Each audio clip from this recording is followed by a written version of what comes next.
This segment is brought to you by Ashley, the official furniture store of the Dallas Cowboys. The Dallas Cowboys fall at AT&T Stadium, 44-19, the final score against the New Orleans Saints in week number 2. New Orleans had over 430 yards of total offense. The Cowboys did what they could, but just couldn't finish drives. Let's hear from the play caller and head coach Mike McCarthy following the loss. I think, going back to my comments during the week, I felt like we were playing a playoff caliber team. I think you look at the preparation coming into it, look at their games last year, which obviously you do in week 2. And they played well last week. Disappointed, very disappointed in the way we played, from the top down, starting myself here. The finish, particularly, as far as the different battles as you go through the game, the run game battle, we didn't win that on either side. Obviously the turnover battle, they won that. So I thought they did a better job finishing plays, and they hit their big plays. I think we were -3 at halftime. I don't know what it ended up, but we needed to keep pace.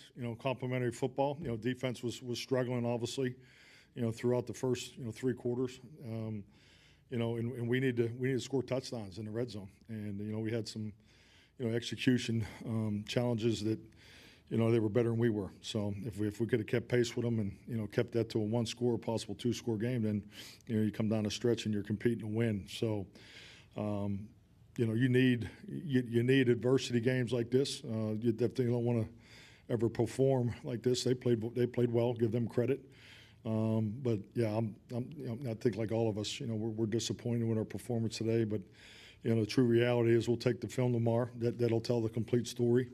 There's no burn the tape, I'll sit here, so we don't, that's not the way I've ever operated. So we will take a hard look at it because we all need to learn from it. We got a new defensive staff, and this is the first time, we were on cloud 9 last week, and now we got punched, and no differently offensively. We did not handle the adversity part of it to keep pace with the way the game was going. So, and more importantly, our young players, they need to learn from this experience.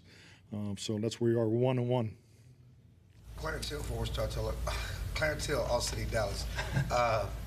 With all due respect, the offense need to keep pace was a theme that was the last time we were at AT&T Stadium against Green Bay. I hate bringing back Green Bay, but how do you explain the lack of resistance on defense? You couldn't stop them on third down. You couldn't stop run. You kept giving up big plays in the passing game. Well, I don't think, the last time we played here has anything to do with it. I understand the convenience of the criticism, and obviously I'm on the other side of it. So, but yeah, I think, we've had changes on defense. Some of the changes we made was to put the emphasis on the run defense. Was not evident today. I mean, no doubt about it. They got the ball on our perimeter, time and time again. And they're, in the second level. So, once again, it's I got to quit saying, we need to play much better. I need to coach better. And, you never want to play that way, especially at home. So Mike McCarthy taking some accountability of what happened in AT&T Stadium today. Isaiah, I'll start with you on that. When it comes to the offense, it wasn't pretty all the way through, but they had opportunities in the first half. They just couldn't finish drives. What do you want to see more from Mike McCarthy, that offense, in order to try and take a step forward next week? More diversity. I think that's what I would look for. We were talking about it on the first word in terms of it just lacking explosive plays. And you had some plays that you obviously left out there. You obviously had a turnover that was to Jalen Brooks that turned into an interception that really would have been a big play for the Cowboys offense. But you still don't get the sense that outside of CeeDee Lamb that you're going to get a big play out of anybody. I don't get that sense. If it's either CeeDee Lamb or it's going to be a very methodical drive. And I think that you have to try to find a way to not only have some consistency running the ball on the ground, but you got to get some explosive plays from some more people than just 88. Yeah, you're going to have to get everybody involved. And to me, what stood out the most, and Mike McCarthy said it himself, is when you're 0-3 in the red zone, I mean, that to me could have been the swinging part of the game. You look at it, if you're able to at least get 1 or maybe 2 touchdowns out of your red zone appearances, then that could have made the game a lot closer. I mean, you could have double dipped going into halftime, scored that touchdown, then got the ball coming out of the half, and made it a lot closer of a game. But they weren't able to capitalize with their opportunities in the red zone, and that's what I got to see from this offense. You got to take advantage of that. We understand your defense is going to be what it is. You're going to get pressure on the quarterback, and I'm sure they're going to bounce back from this performance. But offensively, you got to do your job as well, and you got to take it home when you get into the red zone. The bottom line is, and I'm with you 100%, Isaiah, is that when our guys were one-on-one, we did not win. With the zone beat, even with the kid running down, number 22 running down, Malik Hooker was supposed to have him, but it was one, and he took off. He did what he had to do.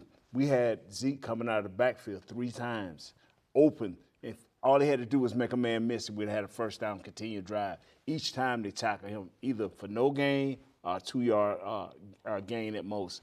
We got to make better plays as players. I think the coaches are calling the right players, but we have to execute. And that's exactly what it comes down to is execution. You saw it a couple times, the Jalen Brooks play where he ran a nice route, executed the route, but then he falls down and it leads to an interception. That's how close the margins are whenever you're playing in a game like this. And like Mike McCarthy said, against a playoff caliber team. New Orleans is a team that's been tearing it up. They've now won 6 of their last 7 games, and they've put up some massive numbers offensively, 40-plus in their last 3. So not a slouch of an opponent by any stretch, but it was a step back from week 1. It was also a step back on the defensive side. Micah Parsons held in check in week 2. We'll hear from Micah when we come back with more Cowboys OT.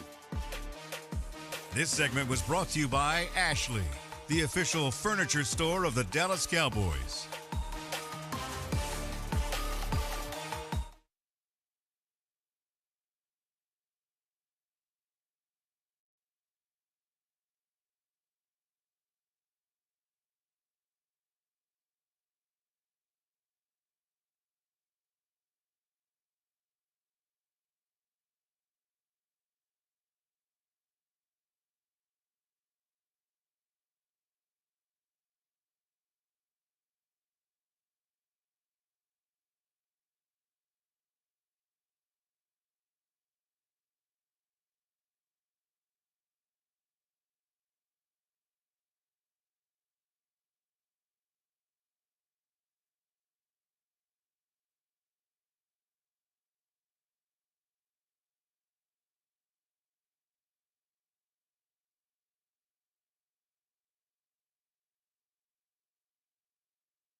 More Cowboys OT here from the Star in Frisco following the Cowboys' loss to the Saints. Micah Parsons at times was shown on the Fox NFL TV copy of frustration being held in check, not only by the offensive lineman for New Orleans, but also by some tight ends at times. Here's what he had to say following the loss and possibly how they could get better going into the week.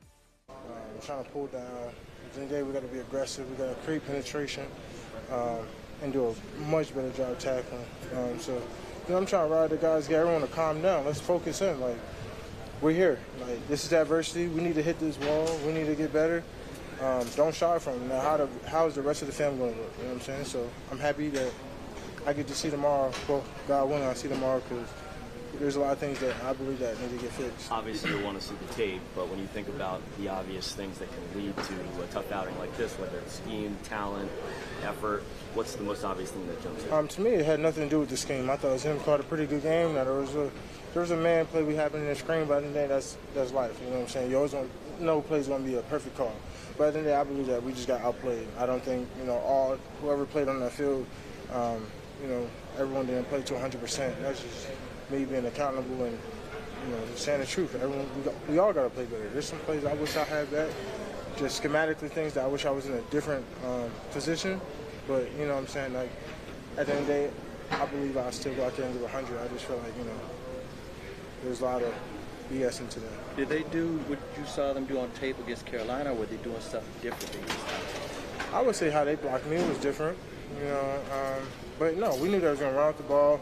We knew they was going to be aggressive in the run. They stayed true to it, but, I think today we the one that got bent. Why don't you think you guys are able to have more success getting after Carolina? Well, they did a great job schematically, right? Everything was short, everything was quick, and if it wasn't, it was maxed up two-man routes, you know what I'm saying? So at the end of the day, I also thought it was different, which was a creative way, was instead of, having a lineman blocking and max of protection with the chip, they kind of just sent the chipper lineman, then sent the running back to cut. So, I was going through a maze almost. So, I thought that was creative, a new way, things that I didn't see. So now this is an opportunity for me to see a creative look that I haven't seen before and get better from it.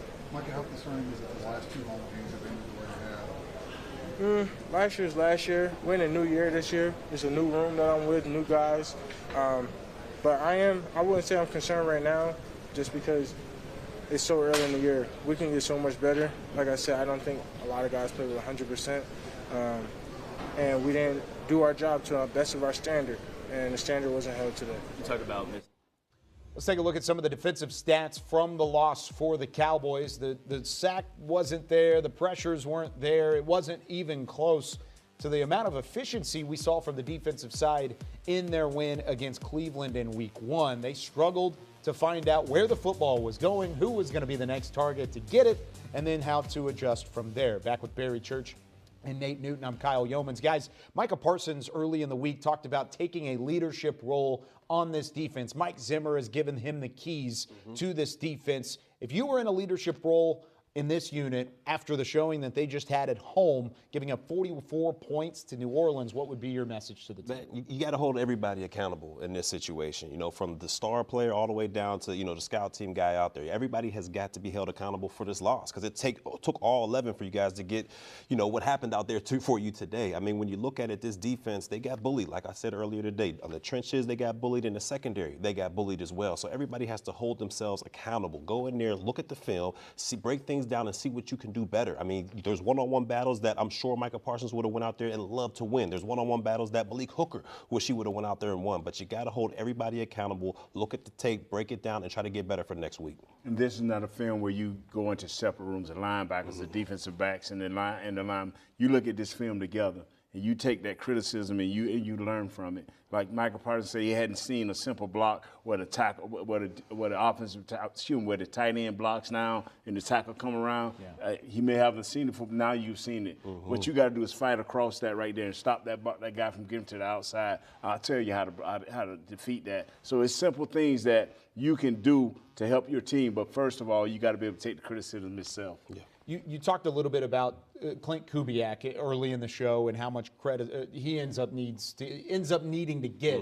Why does Dallas have so much trouble defensively against Kyle Shanahan coaching trees and the offensive schemes that they have? Well, I would have to say that when you look at those schemes, they do a lot of messing with your eyes. And Marinelli used to tell me back in the day, you see a little, you see a lot, you see a lot, you see a little. So that means basically if you're not focused on your keys and what your responsibilities are, you can get confused with all the motions, the stretches, the blocking schemes they have, guys coming from out of nowhere, pulling guards. You got to understand exactly where you fit in those type of schemes. And you can't be looking at the broad picture. You got to trust that your teammate's going to do his job, and you got to do your job as well. Because if you don't, that's what happens to you. You get gashed, you get explosive plays out there. So to me, it just comes down to the little things. And that system that they run right there with all those motions and pulling guards, it's tough for a linebacker and a defensive lineman because there's a lot that you can see out there, but you just got to focus on your responsibilities and what you have to do.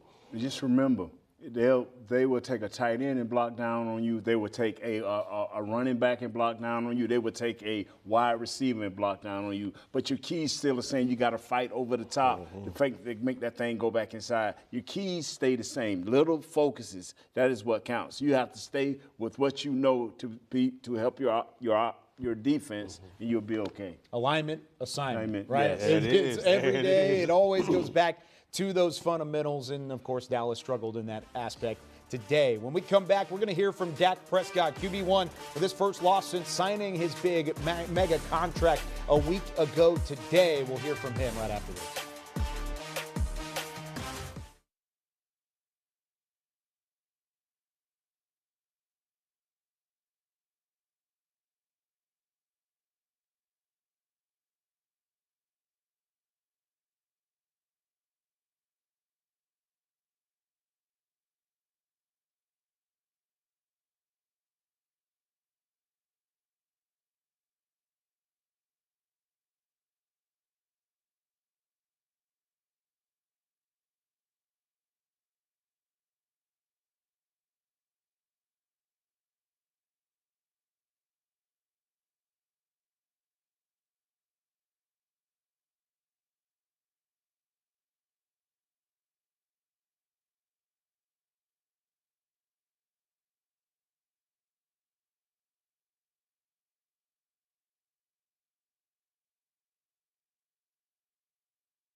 Dak Prescott, 27 of 39 passing. He did have a passing touchdown to CeeDee Lamb from 65 yards out, but he threw 2 interceptions, his first 2 of the 2024 season. Here's QB1 at the podium.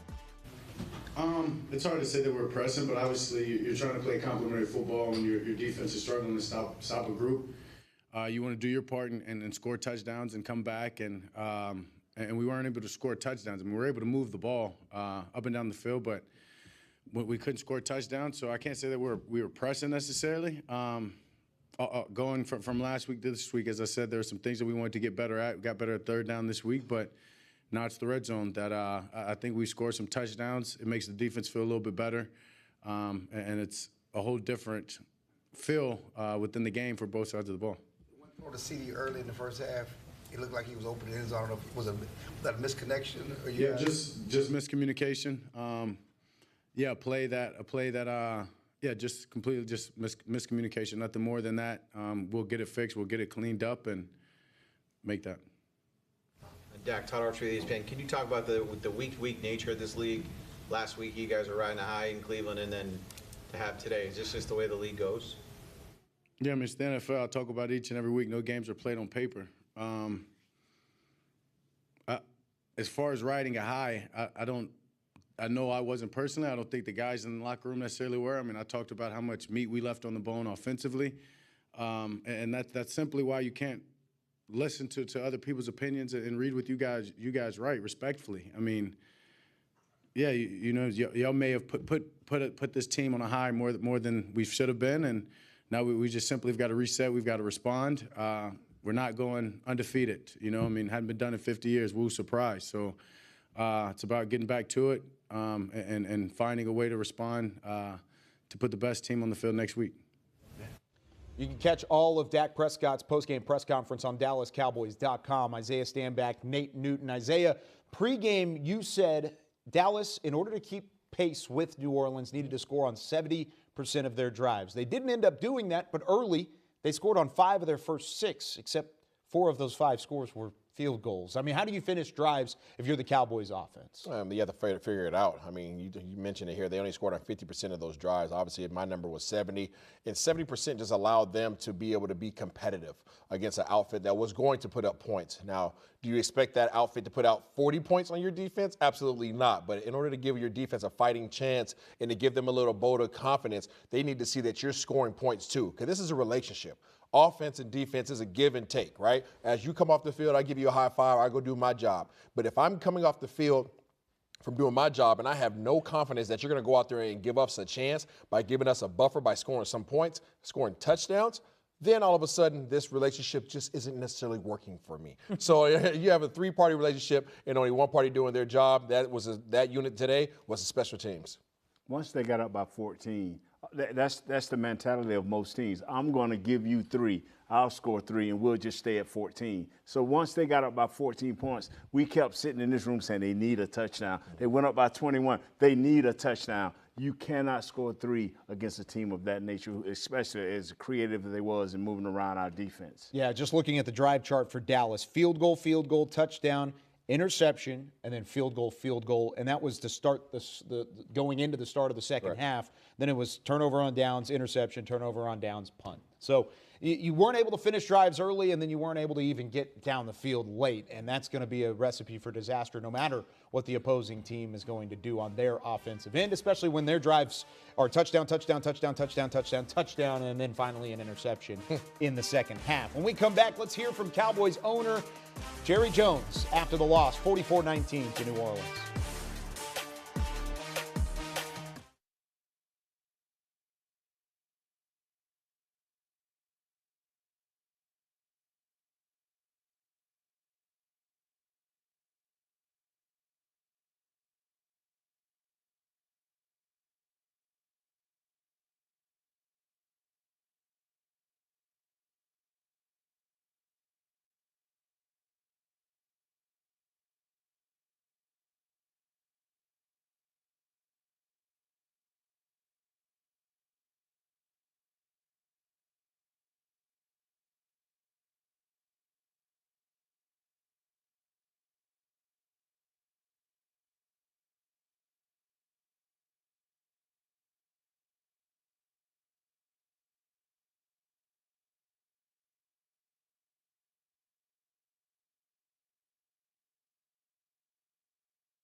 It's always interesting hearing from Cowboys owner Jerry Jones, but it's a little extra interesting to hear it following a Cowboys loss. What did he feel like went wrong in the 44-19 downing by the New Orleans Saints? Let's hear from Jerry out at AT&T Stadium.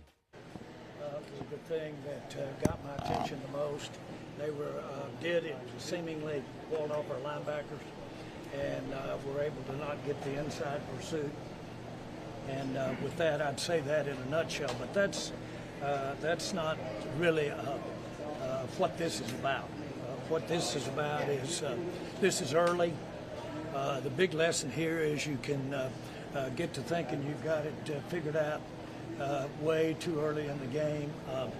We're 1-1, and we've got to learn, and this group right here has got to learn from what they experienced out there today. With the talent you have on defense, are you surprised that they weren't able to get after Derek Carr more than they did? Well, I think that he was throwing the ball quick, but he had the benefit of against us today of a heck of a running game.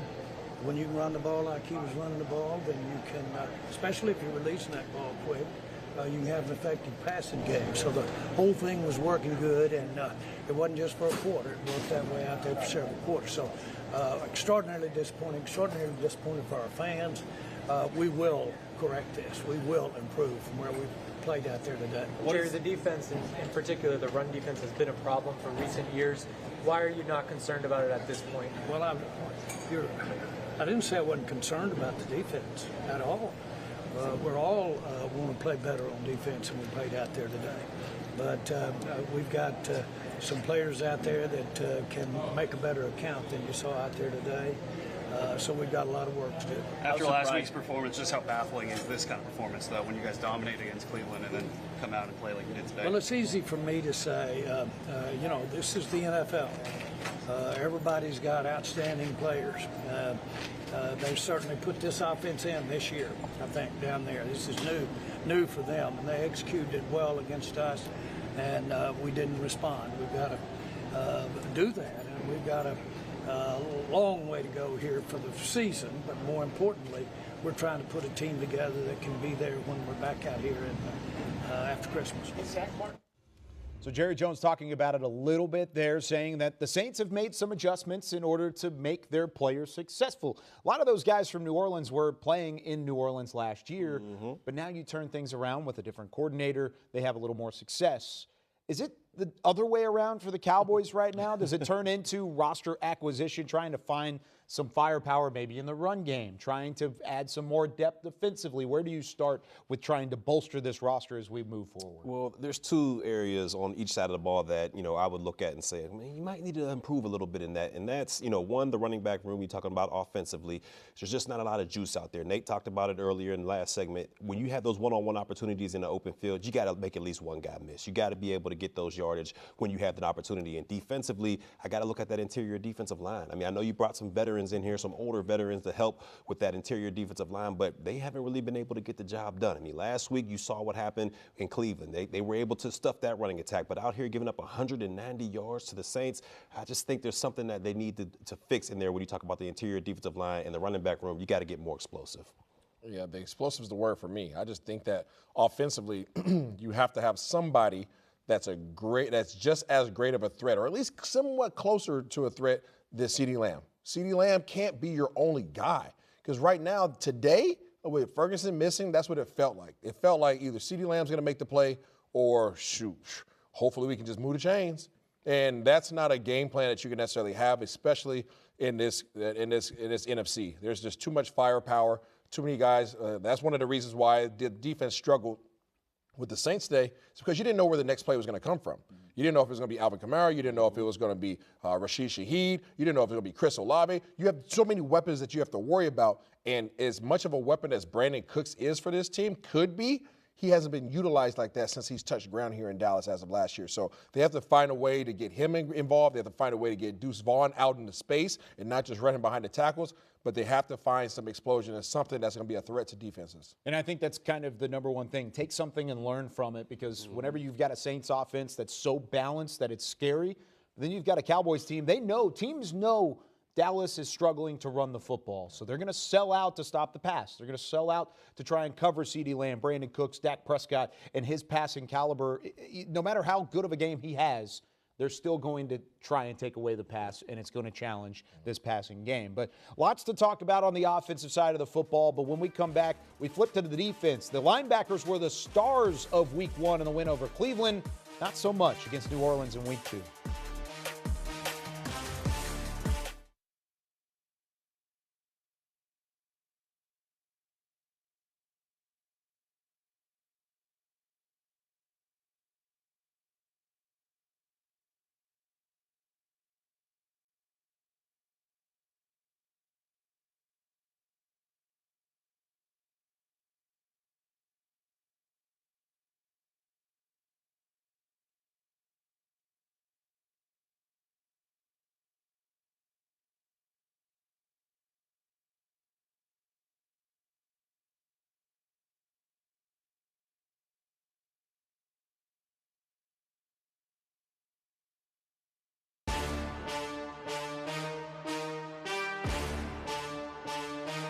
For the second straight week, veteran linebacker Eric Kendricks leads the Cowboys defense in tackles. Last week, he was tied with DeMarvion Overshown with 9. This week, he led the team with 8 combined tackles, but it was a different challenge for Dallas defensively this week. Let's hear from the vet. Yeah, for sure humbling. can't give up, big plays and start the game off like that. Get us on our heels. Got to come out faster. Obviously we got to stop the run later in the game, but I think we all played a part of it on defense. So it's a good piece of humble pie for sure. Is there anything you can point your finger at in terms of trying to stop the run they don't want to do today? I mean, to be honest with you, I feel like the first quarter and stuff like that, we were coming with it. Obviously, they put up some points early on some big plays, and we all could have done better on that. But at the same time, like late in the quarter, we got to put up a stand as defense. As soon as we come in at halftime and we know what the situation is, we gotta buck up and do better than what we did today. So like I said, we're all wearing a piece of that of what happened on today, and like that's not what we want. You were very complimentary of Alvin Kamara earlier this week. What makes him so hard to stop in the field? What's the deal? Obviously he takes the speed to the edge. At times keeps you honest. Even when the fit is telling you to fit backside, he'll just press it front side, and even when the fit is going front side, he'll cut it back. So he kind of he's keeping his depth back there, and he's kind of pressing on the line of scrimmage, making those cuts that we've seen him make. And at the end of the day, we gotta play football on the back end and get him stopped. Is there anything surprising?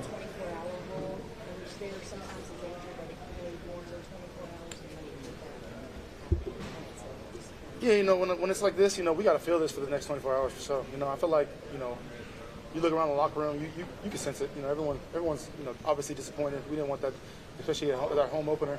But, the NFL will humble you like that. And this isn't the first time, I've been a part of that. We got to make a stand. We got to come back to work tomorrow. Obviously let it hurt for a little bit. I think that's a good thing. And then, put it in our rear view and work towards the next. Anything surprising that you saw from them that you didn't plan for? No, not really. No, I can't. What was the message to you guys? Buck up, you know what I mean? Like someone make a play, if we need motivation at halftime when we're getting beat like that, we're in the wrong sport. So we gotta all take onus and get back to it, man. You played against Alvin Kamara on Christmas a few years ago when he had 6 touchdowns. How was just staying? Yeah, I have no comment on that one. So there's Eric Kendricks following the 44-19 loss. Back with Barry Church and Isaiah Stanback. I'm Kyle Yeomans. Gentlemen, when it comes to this defense and the linebackers, I mean, the praise was there last week, and you heard Eric Kendricks talk about the 24-hour rule. How important is that both ways for the Cowboys? Not getting too high after a win like they had in Week 1, so that way it results in a performance like they had in Week 2. Yeah, you can't get too high on the W's, and then you can't get too low on the lows. I mean, when you look at it, these guys are going to go in the film room and break things down. But the biggest thing I saw, the difference between last week and this week, was last week those guys were scot-free. They didn't have the offensive linemen getting up to that second level. They were able to go sideline to sideline and use that speed and attack the ball carriers. This week, what you saw from the Saints was they were able to get to that second level. They were able to get in front of Kendricks, get in front of Overshawn, get in front of those guys and force them to battle with them before they were able to get to the running back. And we saw Kamara just have a big afternoon after that. Yeah, not only that, but one of the things about going sideline to sideline in this game versus last game was this outfit just happened to be a little bit faster offensively. So when you were trying to go sideline to sideline, these guys were just faster to the edge, and that's why you're allowing Alvin Kamara to get to the outside. That's why you're allowing Rashid Shaheed to get to the outside. And then what happens? Now, all of a sudden, I have to beat them to the sideline, and then they're like, ski skirt. I'm going to go ahead and cut up inside, and now I'm using my speed to get vertical instead of going sideways. What was that? Ski skirt. You got a ski skirt. Yeah, you have them guessing the whole time. Dallas was just off kilter the entire day. I heard Eric Kendricks actually talk about the ski skirt. Yeah, you heard that in the interview. Yeah, in the interview, he talked about it. He was saying front side. He was going to like the rear side. Doesn't matter either way. No, what he really meant was ski skirt. Ski skirt. That's what it was. Yeah, you got to write it down. CeeDee Lamb knows a thing or two about that as well, and he didn't have it in the second half. He had it in the first half, 4 receptions for 90 yards, but he was held in check in the second half. What happened to CeeDee Lamb? We'll hear from him right after this.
Closed captioning is brought to you by the Texas Lottery. Cowboys scratch tickets from the Texas Lottery are here. Play today. The Cowboys had CeeDee Lamb targeted 7 times in the loss against the New Orleans Saints. He had 4 receptions for 90 yards in the first half. Everything looked to be headed in the right direction for CeeDee, but he was held without a catch in the second half. Here's CeeDee Lamb following the loss. It was tough. Obviously, they got the better end of us. They played a better game than we did. They finished better than we did. And personally, it sucks to take, but realistically, you just got to take it and you need to move on and obviously grow from it and become a better team by next week. We're still growing. We still have a lot to prove. Obviously, we only had like 19 points, and then last week I think we only scored once. So I want to say we had 2 touchdowns in the last 2 weeks. That's unacceptable. And I think the guys can also vouch for that. And we got to be better. How much more difficult is it for you guys to go down early for the offense to complete that catch-up? We got to play complementary football. So if the defense give up a touchdown, we got to have that same flexibility to go out there and go score, to match their intensity, match their efforts. The football game broke out, obviously, in my opinion, but we didn't answer the call. I feel like we could have done a lot more as far as physicality and overall just playing better. But we got some things to clean up. We've got a ball down in the red zone each of the first 2 games. Maybe some of that is, with the lack of preseason red zone, still working some of the kinks out for the wide side. Not necessarily. I wouldn't even blame it on the preseason. I wouldn't blame it on anything. We just got to execute. What was Dak saying to you about the time after those missed opportunities? Say that again? What was Dak saying to you about the times after those missed opportunities? Because we left some plays out there, obviously, and then we got lucky with the flags, which didn't count. It kind of counter-offered, but we definitely, us together, we need to make most of those opportunities. Myself, I feel like I got to be better for the team, obviously. I left some plays out there that could have changed the game, personally, I feel like, and I'm still working on it. What are you attributing? So CeeDee Lamb, of course, frustrated following the loss, and you can tell the frustration's building offensively. He mentioned it there, 3 touchdowns in the first 2 weeks. They had a rushing score last week with Ezekiel Elliott. You had the Cooks touchdown, and then this week it was only the 65-yard bomb to CeeDee Lamb. So, Barry, I'll start with you.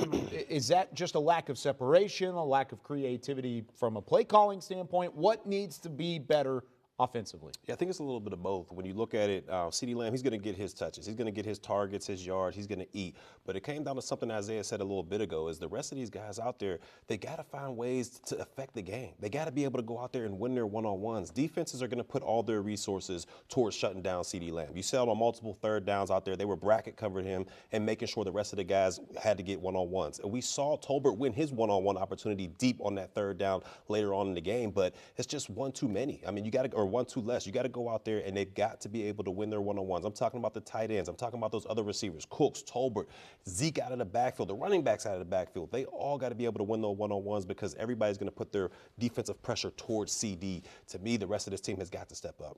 I agree 100%. I mean, it was a difference with Ferguson not out there running the seam, taking care of the middle of the field. Now you got CeeDee Lamb. Like you said earlier, Isaiah, it's CeeDee Lamb or no one.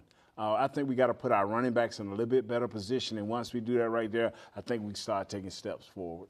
Creativity, to everything that you guys just said in terms of getting other guys involved. But I think, Coach McCarthy might have to get in his bag a little bit earlier than he intended to because you need to see Deuce Vaughn get lined up in the slot. You need to see Devontae Turpin lined up in the slot. You need to see these guys doing in-the-round sweep motions, just keeping guys off kilter. Kind of like what you saw today from the Saints offense, how they kept guys going across the formation and your defense didn't know where to go. Now, it hasn't been done in a couple of years, but the Cowboys have added talent, especially from a skills position standpoint, in the past, most notably the Amari Cooper trade halfway through the season in 2018. Is this skill set from a running back and a wide receiver and a tight end group, is this the set in stone what we're going to see when the season comes to an end in December and January? I'm not sure. I mean, this front office, you never know what they're thinking, right? They always do a relatively good job of putting themselves in a position to be successful throughout the year. And if we're able to identify that they don't have enough explosion and enough big plays offensively and enough speed, call it what it is, enough speed, right? Yeah. Kamate Turpin's not lining up enough at receiver, and he's really not trusted enough at receiver yet to have any kind of impact defensively.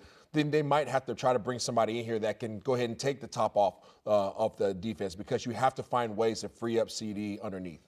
Well, there were weapons on the New Orleans side. There was a stout defense. What do you get in Week 3 at AT&T Stadium? An opponent with some weapons on offense, with Lamar Jackson, the reigning MVP, and one of the best defenses in football. Baltimore comes to town. What to expect from the Ravens when we come back?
The Cowboys OT was brought to you by Sleep Number, the official sleep and wellness partner of the Dallas Cowboys.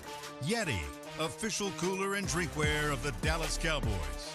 And by Blockchain.com. Invest like your icons with Blockchain.com. 44-19 as the home opener for the Dallas Cowboys does not go to plan. New Orleans spoils the party in Arlington. Cowboys get an opportunity next week with the Baltimore Ravens coming to town to try and turn things around at home. Back here to wrap up Cowboys OT, we've got Barry Church, Nate Newton, Isaiah Stanback, a trio of former Cowboys. I'm Kyle Yeomans.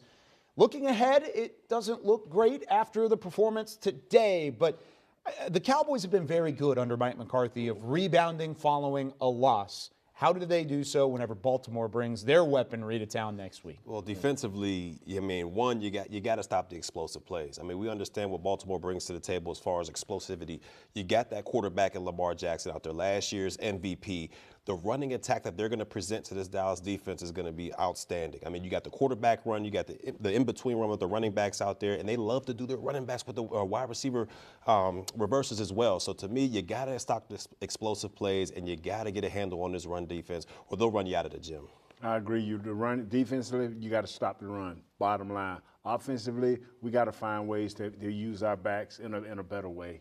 They have to be more physical than they were today, because, you know, this is not a regular Baltimore team. This is an 0-2 Baltimore team that is coming into AT&T Stadium, and they're not going to be the happiest of campers. And we know that Coach Harbaugh is a heck of a coach out there, and there's also a running back.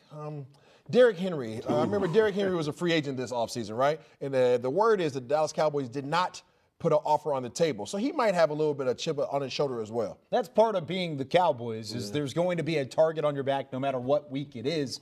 But it always just feels like there's a little bit extra whenever there's something like that on the table, especially when Dallas is struggling to run the football in their own right. Derrick Henry hasn't struggled to run the football just yet, neither has Lamar Jackson. From a mobile quarterback standpoint, Barry, you faced a couple of those guys back in your day.